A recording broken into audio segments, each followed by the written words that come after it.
Salut à tous et à tous, c'est Thomas, bienvenue sur Tuto Fitness, la chaîne du monde du fitness. Objectif, faire plus de 100 vidéos et objectif, atteindre plus de 1000 abonnés d'ici la fin de l'année. Donc si cet objectif vous plaît, pensez à liker la vidéo et pensez à vous abonner et à la partager un maximum. Vous avez vu à côté du bouton abonner, vous avez aussi une petite cloche. Vous pouvez l'actionner comme ça, hein, vous serez tenu au courant dès que je mets une nouvelle vidéo à jour sur YouTube. Alors aujourd'hui, je voulais vous parler un peu des prérequis qu'il faut avoir pour devenir coach sportif. Parce que si vous êtes intéressé pour devenir coach, sachez qu'il faut quand même avoir une certaine base pour exercer cette profession. Alors je voulais vous en parler. Point numéro 1, votre corps, c'est votre outil de travail. Donc il faudra avoir quand même une bonne condition physique. Déjà de base. Si vous êtes plutôt sédentaire, que vous n'avez jamais fait de sport et que vous voulez tout de suite vous lancer dans le diplôme de coach, je pense que vous n'êtes pas encore prêt.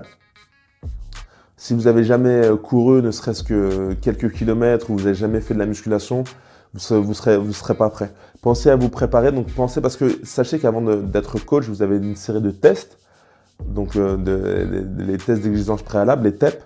Et là, vous allez avoir un test d'endurance, donc un LUC léger qui est assez conséquent.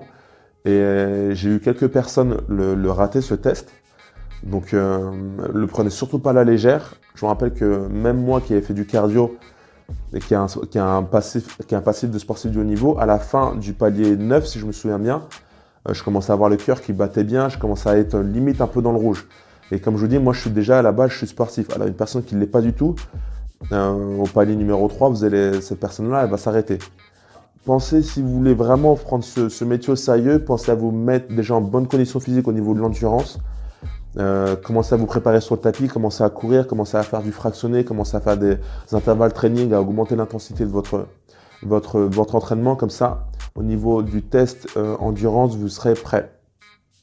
Ensuite, si vous êtes intéressé par passer la mention C, donc c'est-à-dire donner les cours collectifs, il va falloir que vous mangez des cours collectifs un maximum et que vous ayez un peu le sens du rythme. Donc, je vous conseille de vous préparer en pratiquant en fait en faisant des cours de step LIA, des cours dansés. Moi, je me rappelle que le step à la base, c'était pas trop ma tasse de thé. Mais j'avais envie de donner des cours collectifs, donc j'ai fait beaucoup de steps. Et il s'avère qu'aujourd'hui, maintenant, j'adore le step. Et j'adore donner les cours de step. Donc c'est marrant parce que la vie, comme quoi, elle est faite de rebondissements. Mais c'est une de mes disciplines préférées. Donc, comme quoi, on peut changer. Mais si pour l'instant, le step, enfin le freestyle, c'est pas trop votre tasse de thé, mangez, faites-en quand même un peu. Allez dans votre salle, prenez des cours. S'il n'y a pas de cours, essayez de regarder sur Internet. J'ai fait une vidéo d'ailleurs que je vous invite à regarder qui s'appelle... c'est une vidéo de step qui dure à peu près une trentaine de minutes où je vous montre 3 blocs très simples de step à faire. Vous pouvez regarder dans la chaîne où je vous la mettrai en lien dans la description. Donc voilà, commencez à pratiquer des cours collectifs, plutôt danser, comme ça va vous donner un peu une notion de rythme. Parce que sachez que quand vous allez donner des cours collectifs, va falloir être sur le temps, va falloir être sur la musique. Et si vous avez beaucoup de mal avec la rythmique, ça va pas trop le faire. Donc pensez à vous préparer sur ce point-là. Aussi, pensez à avoir le mindset d'une personne qui veut vraiment avoir son diplôme. Parce que sachez que pour être coach sportif, vous allez passer quasiment une année à passer votre diplôme, le BPJEPS. C'est une année très longue, une année très dense. Une année, il va falloir vraiment être à 100% investi dans votre projet.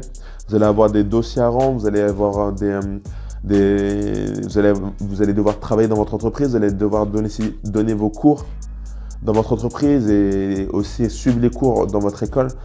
Donc il va falloir être là, présent sur tous les niveaux et je vous conseille vraiment de vous donner à 100% pour cette année-là et donc d'être prêt.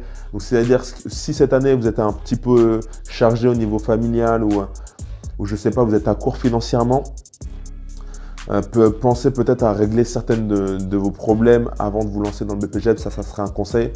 Et quand vous voulez passer le BPJEPS, vous y allez à fond et vous donnez un maximum pour réussir votre diplôme. Et d'ailleurs, si vous êtes intéressé par le BPJEPS, sachez que je vais vous préparer un produit qui va s'appeler Aide BPJEPS, où je vais vous passer exactement une formation avec des aides pour passer votre diplôme et comme ça, vous allez pouvoir passer votre année beaucoup plus facilement.